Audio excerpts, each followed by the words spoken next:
Management बोलती है कि दुर्घटना हुई है, मैं बोलता हूँ हत्या हुई है। जो सेफ्टी के इतना बड़ा खिलवाड़ हुआ सेफ्टी के साथ, उसमें जान चले गई, उसमें एफआईआर लिखी है अब ठेकेदार के खिलाफ, वो भी लिखने से मना कर रहे हैं, बोलेंगे मैं एफआईआर नहीं लिखूंगा। हम भी डेड बॉडी को यहीं रहने देंगे जब तक मैनेजमेंट हमारी बात नहीं मानेगी। ये 25 तारीख को इनका SMS2 में मेरा भाई है जो जिसका एक्सीडेंट हुआ है, और वो वेल्डिंग का काम करता था। नीचे टनल में इन लोग 12 फीट अंदर कुछ वेल्डिंग का काम कर रहे थे, अचानक वहाँ आग लगी जिसमें 4 लोग झुलस गए।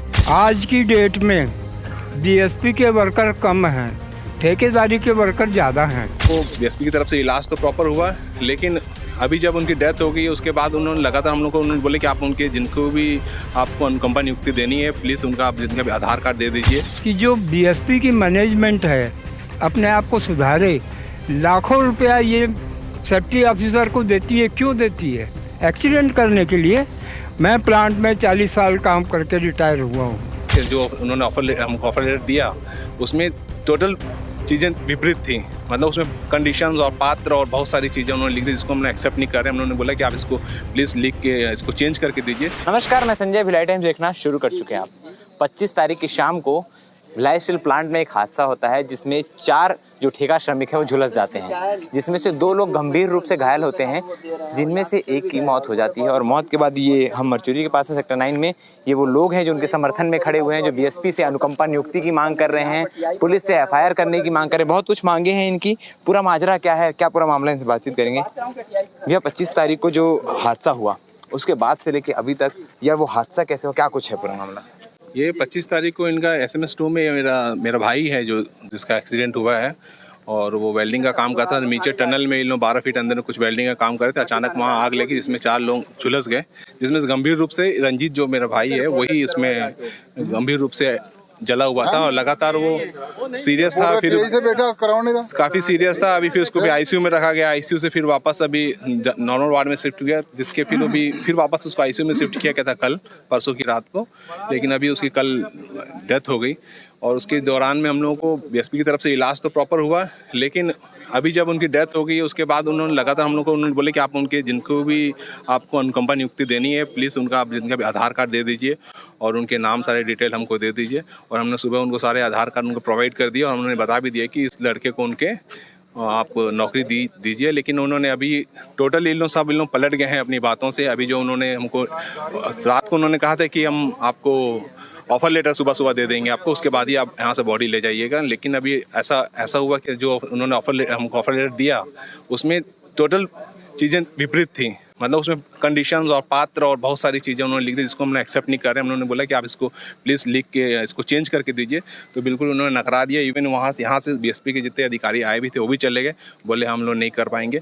और तब से हम लोग सफ़र कर रहे हैं, और अभी हमने TI साहब को बोला कि आप ठेकेदार के खिलाफ उसमें जो सेफ्टी के इतना बड़ा खिलवाड़ हुआ सेफ्टी के साथ, उसमें जान चले गई, उसमें FIR लिखी है ठेकेदार के खिलाफ, वो भी लिखने से मना कर रहे हैं, बोलेंगे मैं FIR नहीं लिखूंगा।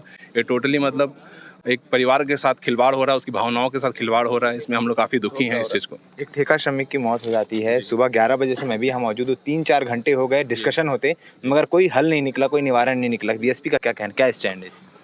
DSP तो अपना बस घुमा रही है हम लोगों को।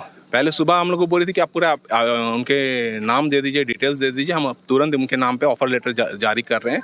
जब हमने नाम और सारी डिटेल दे दी तो उन्होंने उसमें बहुत सारी कंडीशंस रखी हुई है, इसमें एलिजिबिलिटी होना चाहिए, ये पात्र होना चाहिए। हमने उनको कि क्या कंडीशंस बताई गई? पात्रता में उन्होंने पहले तो बताया कि उनकी वाइफ या उनकी माँ को ही मिलेगा, लेकिन जो लड़का शादीशुदा नहीं है तो हमने बोला उनके ब्रदर को दे दीजिए करके। तो पहले उन्होंने उससे बिल्कुल मना कर दिया कि ब्रदर का क्लॉज ही नहीं है, सिर्फ उनकी वाइफ या उन मदर को ही मिलेगा करके।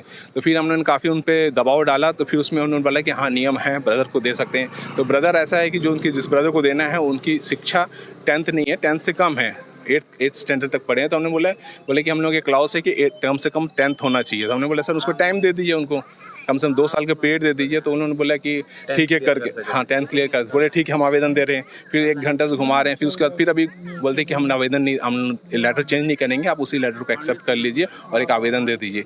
और हम लोग लेकिन उसको अपन टोटल नकार दिया कि हम इस लेटर को आपको हम नहीं एक्सेप्ट नहीं करेंगे जब तक आप हमको नया आवेदन नहीं। वो बोल रहे हैं कि हम आप ये पीरियड दे देंगे, टाइम भी दे देंगे, सब कुछ, लेकिन हमने लेटर नहीं दे रहे हैं वो हमको, इसलिए हमने उसको तुरंत नकार दिया। लिख के नहीं दे रहे हैं हमको, इसलिए हमने नकार दिया कि अब जब तक आप लिख के नहीं दोगे हम लोग को, हम यहाँ से जो उनका शव है उसको हम यहाँ से नहीं उठाएंगे।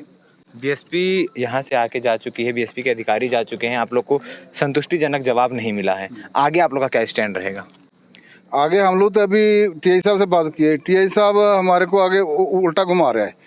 तो हम लोग अभी ये तो टीआई साहब एफआईआर करेंगे, ठीक है, नहीं तो हम पहले भट्टी थाने का घेराव करेंगे। अभी वहीं जा रहे हैं सब, और हम लोग एसपी साहब को भी, सीएसपी साहब को खबर दे रहे हैं और एसपी साहब को खबर दे रहे हैं कि एक मतलब आदमी की मौत होने के बाद भी अभी तक बोलते हैं कि हम इंक्वायरी करेंगे। तो क्या मतलब उस आदमी का जो उसकी मौत हो गई, उसके परिवार का सब सवेरे से बैठे हुए हैं, कोई सुन नहीं रहा। तो हम लोग सत्तीगढ़ सिख पंचायत की तरफ से सभी को न्योता दे रहे हैं कि हम सभी थाने वहाँ पहुँचो, भट्टी थाने, और हम लोग अभी जाके घेराव करेंगे। अभी तक शव यहीं पर है, आप लोग शव कब तक ले जाएंगे, क्या उसके लिए करेंगे? शव हम तब लेके जाएंगे जब हमारी मांगें पूरी होंगी।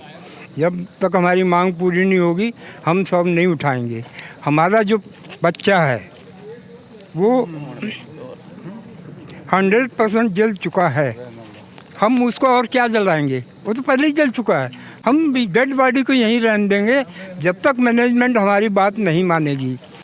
अब ये हुई दुर्घटना की बात, मैनेजमेंट बोलती है कि दुर्घटना हुई है, मैं बोलता हूँ हत्या हुई है। 15 फुट नीचे टनल में ठेकेदारी के आदमी को बिना किसी सुरक्षा के वहाँ भेज दिया जाता है, वहाँ काम कराया जाता है। वहाँ ना कोई सेफ्टी का ऑफिसर होता है, ना ठेकेदार होता है, ना कोई व्यवस्था होती है। तो इसका जिम्मेदार कौन है? मैनेजमेंट इसकी जिम्मेदार है। हमारे यहाँ के जो सेफ्टी ऑफिसर हैं इसके जिम्मेदार हैं। सेफ्टी ऑफिसर को बीएसपी लाखों रुपए पेमेंट देती है, फिर भी हफ्ते 10 दिन 15 दिन में प्लांट में एक्सीडेंट होते हैं। क्यों होते हैं? क्योंकि हमारे जो सेफ्टी ऑफिसर हैं ये लोग सेफ्टी पे ध्यान ही नहीं देते। आज की डेट में बीएसपी के वर्कर कम हैं, ठेकेदारी के वर्कर ज़्यादा हैं। तो ठेकेदारी वाले जो वर्कर हैं उनमें यूनिटी नहीं है, उनको जैसा बोला जाता है वो वैसा कर लेते हैं, उसी में उनकी मौत हो जाती है, जो बहुत जो मतलब बहुत गलत है। ऐसा नहीं होना चाहिए। मेरा ये कहना है कि जो बीएसपी की मैनेजमेंट है अपने आप को सुधारे। लाखों रुपया ये सेफ्टी ऑफिसर को देती है, क्यों देती है? एक्सीडेंट करने के लिए। मैं प्लांट में 40 साल काम करके रिटायर हुआ हूँ, मेरी 2 ओपन हार्ट सर्जरी हुई है, फिर भी मैं ज़िंदा हूँ। क्यों ज़िंदा हूँ? क्योंकि मैं मैनेजमेंट से लड़ा हूँ हमेशा। 40 साल फाउंड्री में काम किया है, किसी भी ऑफिसर की हिम्मत नहीं थी मेरे को बोले ये तेरे को काम करना पड़ेगा। तो सेफ्टी कहाँ से आएगी? जब तक ठेकेदारी के वर्कर इकट्ठे नहीं होंगे, वो लोग जुड़ेंगे नहीं, तब तक ऐसी हत्याएं होती रहेंगी। इनको नहीं रोका जा सकता। हमारे साथ उपसभापति सलमान भी मौजूद हैं। आप विधायक जी की ओर से आए हैं, विधायक जी का क्या स्टैंड है और क्या कुछ इसमें जानकारी अपडेट ले रहे होंगे? विधायक जी जब से मेरे को यहाँ भेजे, सुबह से उन्होंने मेरे को यहाँ भेजा है और निरंतर वो फ़ोन करके मुझसे जानकारी ले ही रहे हैं कि वहाँ क्या चल रहा है, बीएसपी का क्या स्टैंड है और फैमिली का क्या स्टैंड है। तो सिर्फ हमारा यही कहना है कि देखिए, अगर किसी का बच्चा चला गया तो उसके जगह वो माँ चाहती कि उसके एक बच्चे को जॉब दे दिया जाए। इसमें और क्या मतलब और परेशानी क्या है? एक की जगह आपको एक को जॉब देना है, कंपनी नियुक्ति देनी है। उसके बाद आप इतनी सारी टर्म्स एंड कंडीशन ला रहे हैं और उस बच्चे को देखिए, आपका सीधा एक ही टारगेट है कि टर्म्स एंड कंडीशन ला के उस बच्चे को जॉब ना दिया जाए, और कुछ नहीं। ऐसे टर्म्स कंडीशन आप रख दे रहे हैं तो उनको जॉब मिलेगा ही नहीं।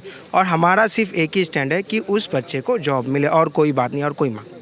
अभी जो बीएसपी ने अपना स्टैंड दिया है, अपनी बातें कही है, उसके बाद आगे आप लोग कहाँ तक इस परिवार के साथ खड़े रहेंगे, कहाँ तक लड़ाई लड़ेंगे? हम लोग हर वक्त हर समय इस परिवार के साथ खड़े रहेंगे और जब जब ज़रूरत पड़ेगी हम लोग इनके साथ अवेलेबल रहेंगे।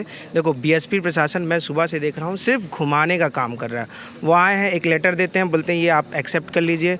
तो मैं बोलता हूँ उसमें ये कंडीशन था कि हम जाँच करेंगे घटना की कि दुर्घटना क्यों हुई, फिर उसके बाद पात्रता के आधार पे उस व्यक्ति को जॉब देंगे। मैं बोल रहा हूँ, अगर 25 तारीख को दुर्घटना हुई थी और आज 10 तारीख है, 15 दिन में आपने क्या जांच किया?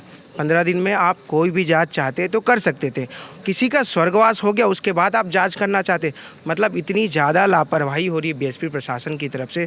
आप अगर रिकॉर्ड निकाल के देखेंगे साल भर में इतनी ज़्यादा वहाँ से स्वर्गवास के केस हो चुके हैं कि किसका हिसाब नहीं, पुराने समय के बने हुए हैं, लेकिन आप उसको मेंटेनेंस नहीं करना चाहते हैं और जो उसका अपग्रेडेशन है वो करना नहीं चाहते। प्रशासन अपने ऊपर बीएसपी प्रशासन अपने ऊपर जिम्मेदारी नहीं लेना चाहती। नुकसान किसका हो रहा है? आम जनता और जो ठेका कर्मचारी जो वहाँ काम करें उनका नुकसान हो रहा है।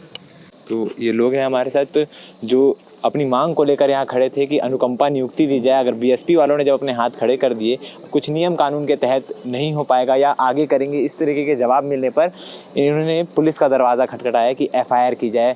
अब यहाँ भी उनकी बात अगर नहीं सुनी गई तो एसपी साहब से लेकर कलेक्टर तक जाने की मांग हो रही है। इस खबर में क्या कुछ अपडेट रहेगा आपको देते रहेंगे, तो भिलाई टाइम्स के चैनल को सब्सक्राइब करना ना भूलें। धन्यवाद।